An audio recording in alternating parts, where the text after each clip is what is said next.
Hagira n'umuntu ukubwira ngo mukore icyaha umubwire ngo ntibishoboka wange. Niba nde bumva baziyangira mu Imana amashyi numva kwangana amenye ko niba bashaka bazabe bakwemereye amafaranga ariko nubona harimo icyaha uzange. Bashaka baza bakwemereye icyubahiro nuba harimo icyaha ntuzagikore. Ntuzakora icyaha. Umvise musange nihagira n'umuntu ukubwira ngo nudagikora ngo nzakwirukana uzamubwira uti nushaka kunyirukane ntabwo nzakora icyaha ndi umugenzi ujya mu ijuru. Ntuzarye ruswa, ntuzasambane, ntuzashaka umugore wa kabiri, ntuzahemuke, ntuzibe. Vuga ngo yego. Cyangwa muri mwe mufite gahunda yo gukora ibyaha. Ntuzibe, ntuzasambane, ntuzabeshe, ntuzagambane. Muvuge ngo abo mbwiye mwabyumvise. Mbasaba ibyo ngibyo nimugire ngo gukizwa nukugera imbere y'icyaha ntugikore kandi uhageze. Hari abantu bajya bavuga ngo ntibarakora ibyaha ngo ariko babuze aho babikora. Wenda nk'ubu kavuga ngo ntiwiba ariko nuko wabuze aho wiba. Wenda baguhaye nk'ahantu ucunga amafaranga yabo kandi batakugenzura ntukoreho. Mbega umeze nka Yosefu bacungishije imari kandi batamugenzura ariko ntiyibi. Ukagera imbere y'icyaha neza nta n'abantu bahari ariko ntugikore kuko Imana ibikureba. Ubwo bubyutse buturuka mu ijambo rero ntabwo bushira. Ntabwo buba ari umuriro wa muriro w'iminota, umuriro w'iki w'amashara. Mbega bya bindi biza ugasanga umuntu afite ububyutse bw'imyaka 2 wamureba mu mwaka wa 3 ukabibirwa ibyamubayeho. Ukabona ni umuntu witabira ibiterane gusa ariko amateraniro atazi ibyo ari byo. Ukabona ni umuntu uba muri korari ariko ugiye gusohoka. Mbega ari ibintu biri aho by'imibare by'iminota mike ariko iyo biturutse mu ijambo ntaho bijya. Niyo imvura yaguye urasenga, niyo ibigeragezo bihari urasenga, niyo uri mu bisubizo ubaha Imana, niyo uri mu bibazo ubaha Imana. Mbasabiye gukunda ijambo ry'Imana. Nahuye n'umwana w'umukobwa yuzura umwuka wera, yuzura umwuka kandi yari umuhanda, yuzura umwuka mbonye. Nibite ko uri kunezererwa cyane. Ati nanze gukora icyaha. Nturabyanze? Ati ndanze. Ntibikugendekeye gute? Arabinsobanurira. Arambwira ati bari banyemereye akazi ariko bashaka gukora icyaha ndanga. Ntiwanze? Ati nanze. Umaze kwanga se tumense bansohora mu biro ngo ngende tansohoka nseka. Nkubonye rero nibuka ko wigeze kubivuga. Ambonye yuzura umwuka nanjye mpita nishimira ko yanze gukora icyaha, mpita musengera. Ubu yarubatse, ni umugore, yabyaye abana 4 kandi afite icyubahiro cy'Imana. Musange gukora icyaha Imana izabashyigikira.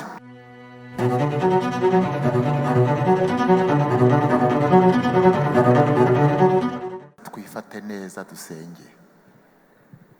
Mwami Uwiteka, uzanye ijambo ryawe utumye umugaragu wawe Pasiteri Claude. Turarigushimiye kandi turikomeye yombi. Ukore igitangaza muri ryo kugira ngo tukumve Mwuka Wera, twumve igiciro cy'ibyo Yesu yadukoreye abambwe ku musaraba Igorogota, twumve umumaro w'ibyo wa musirikare yakoze ubwo yakujombaga icumu mu rubavu, kandi twumva agaciro ka ya magambo 7 yavugiye ku musaraba.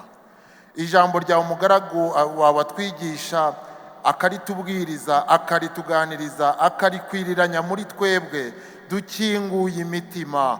Mwuka Wera uritwumvishe kurushaho, kandi ubwo uritwumvisha uriduhemo icyerekezo.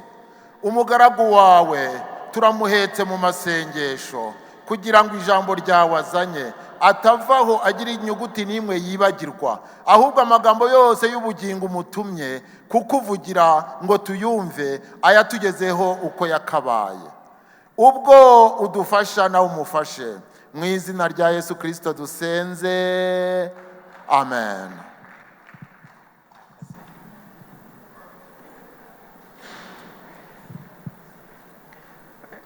muri iki giterane cyiza turimo, nagira ngo mbasabe ibintu bibiri. Icya mbere, muhe Yesu amashyi menshi.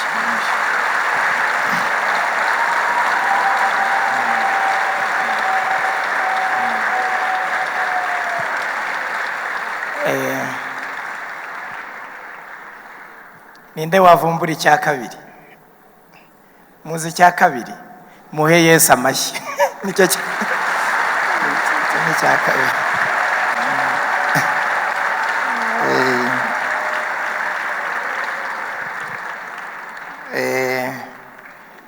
Ubwo murabimenye nuko nguko. Nzajya mvuga ngo ngiye kubabwira ibintu bibiri, mujye mumenya ko icya mbere gisa n'icya kabiri. Dusome ibyanditswe. Turasoma muri Yoweri, igitabo cy'umuhanuzi Yoweri, turasoma igice cya 3,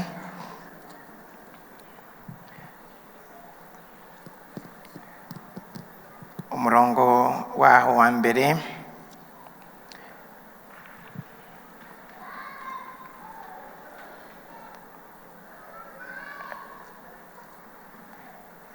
Hanyuma tuze no gusoma mu byakozwe n'intumwa, igice cya 3, umurongo wa 19.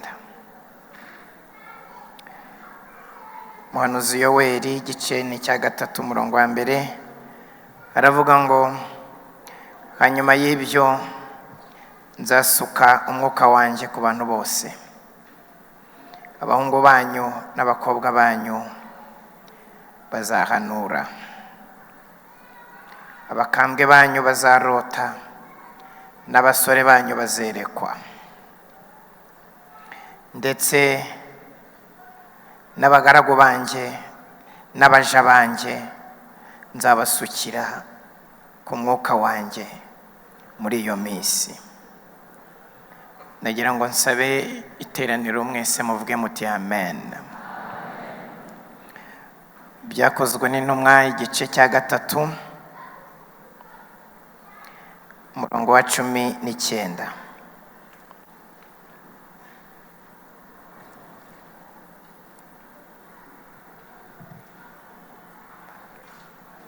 Ibyakozwe.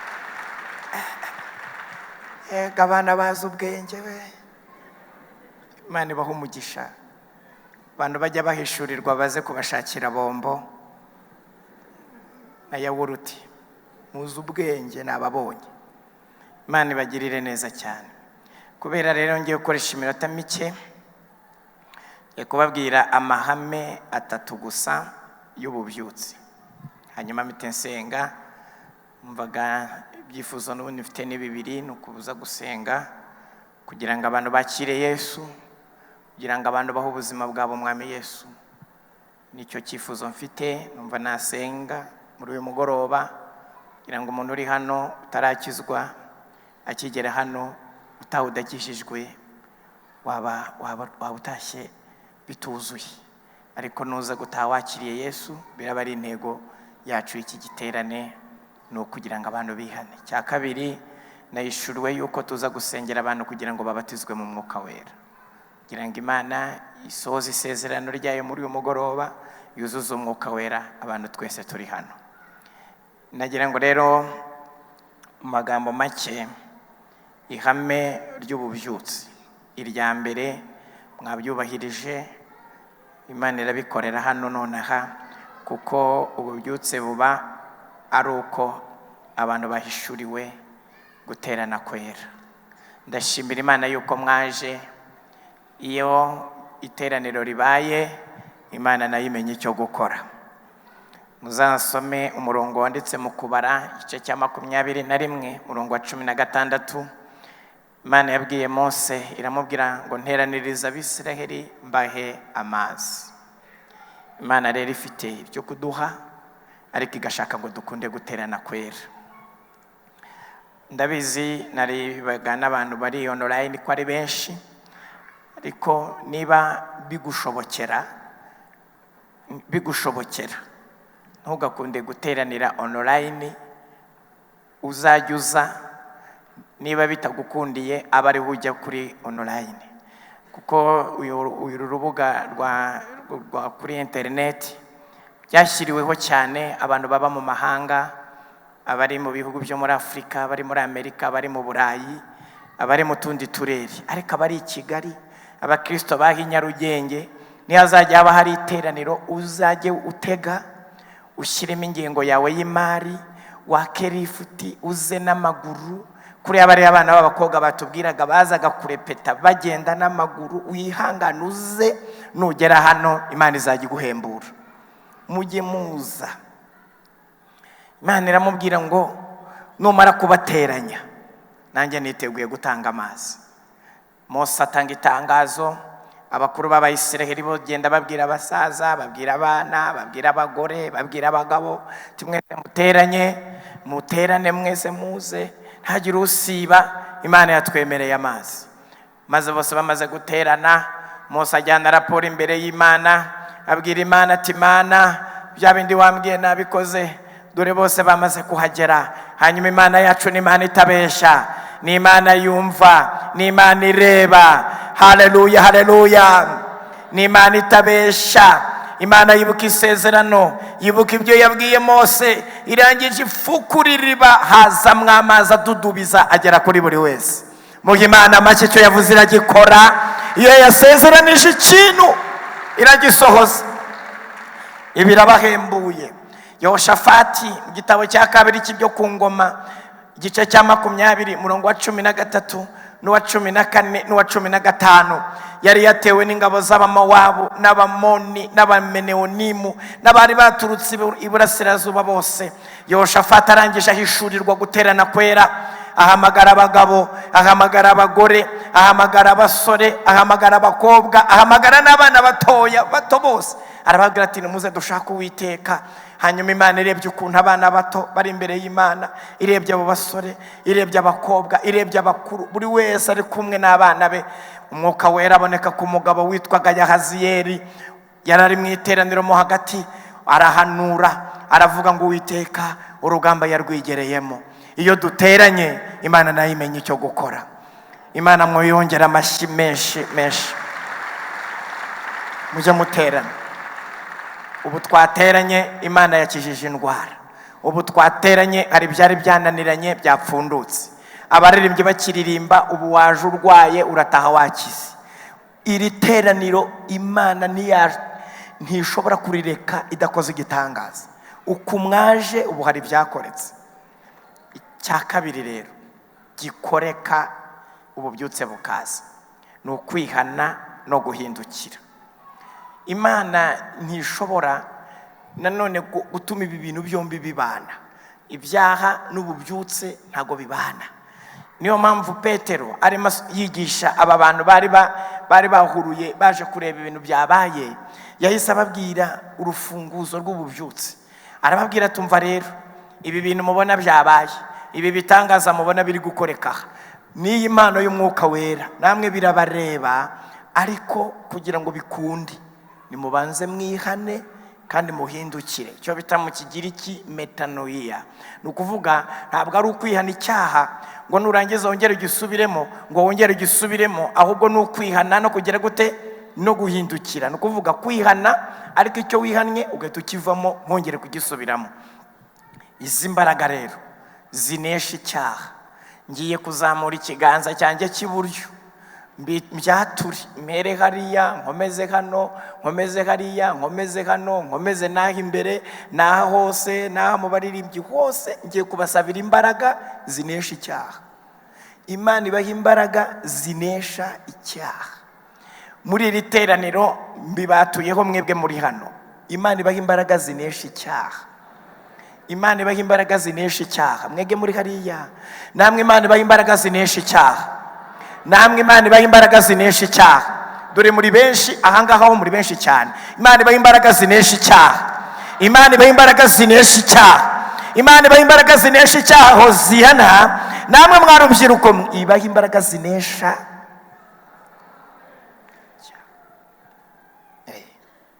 Nihagira n'umuntu ukubwira ngo mukore icyaha, umubwire ngo ntibishoboka, wange.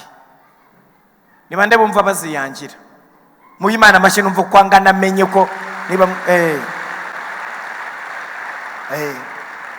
bashaka bazabe bakwemereye amafaranga ariko nubona harimo icyaha uzange. Bashaka baza bakwemereye icyubahiro nuba harimo icyaha ntuzagikore. Ntuzakore icyaha. Ndabihanije ntuzakore icyaha. Cyaha ni kibi, cyaha kigira ingaruka mbi, cyaha cyica amasezerano yawe, cyaha cyangiza umubiri kikica n'ubugingo. Mbasabiye rero imbaraga zinesha icyaha.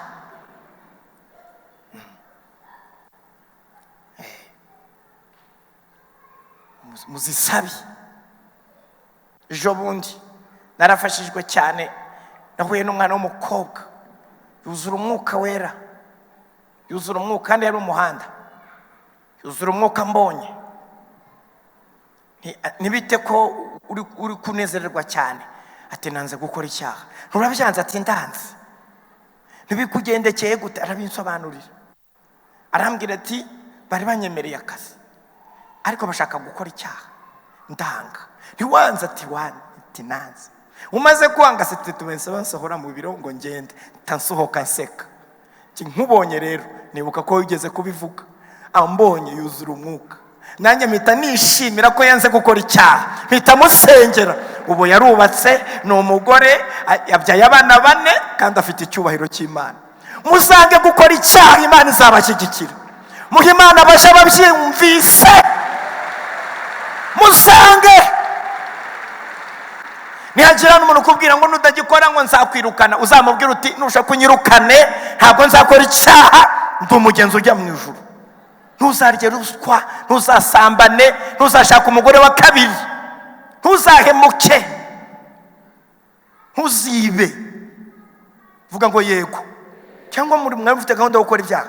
Ntuzibe, ntuzasambane, ntuzabeshe, ntuzagambane. Imana izabana namwe.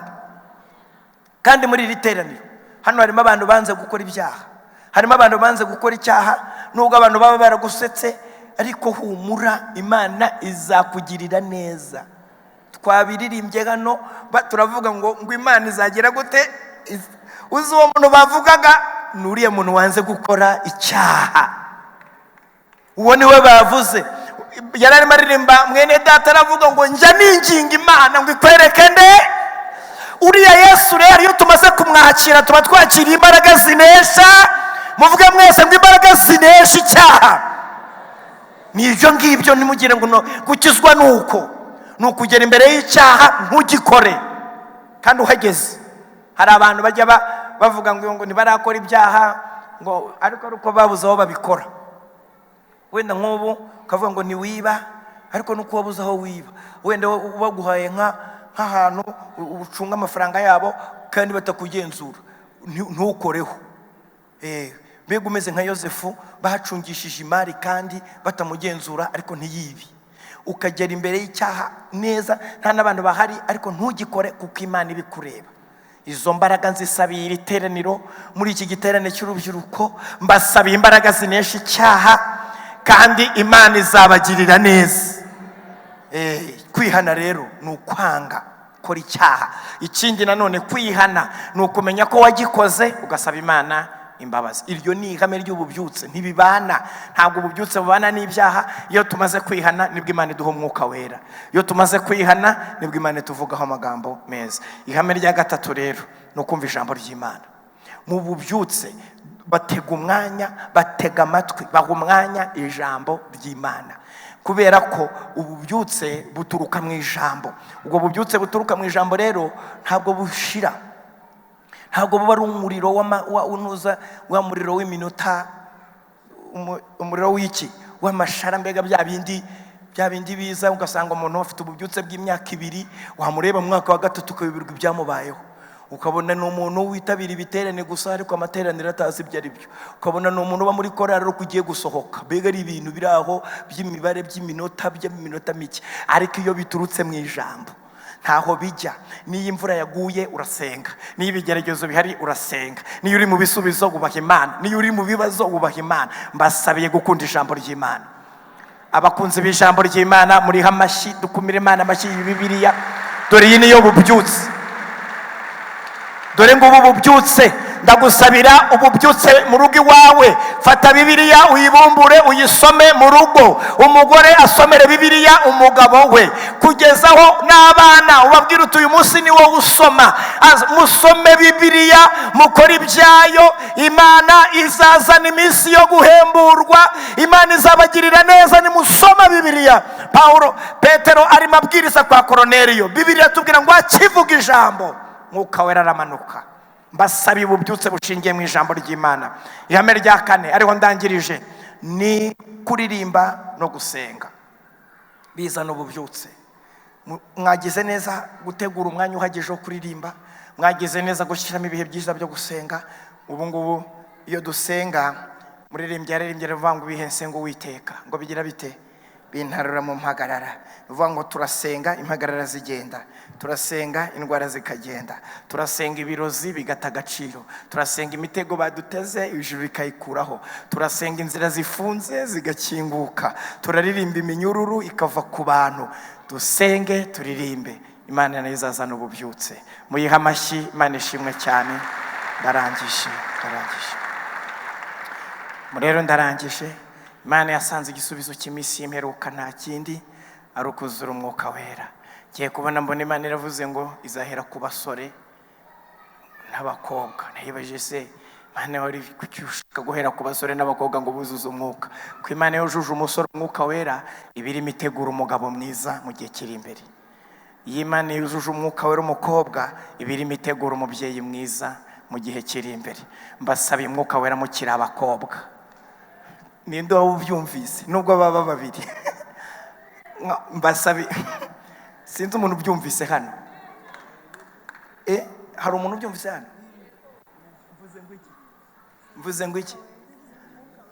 Mbasabiye Umwuka Wera mukiri abakobwa, mukiri bato, mukiri batoya. Mbasabira Umwuka Wera.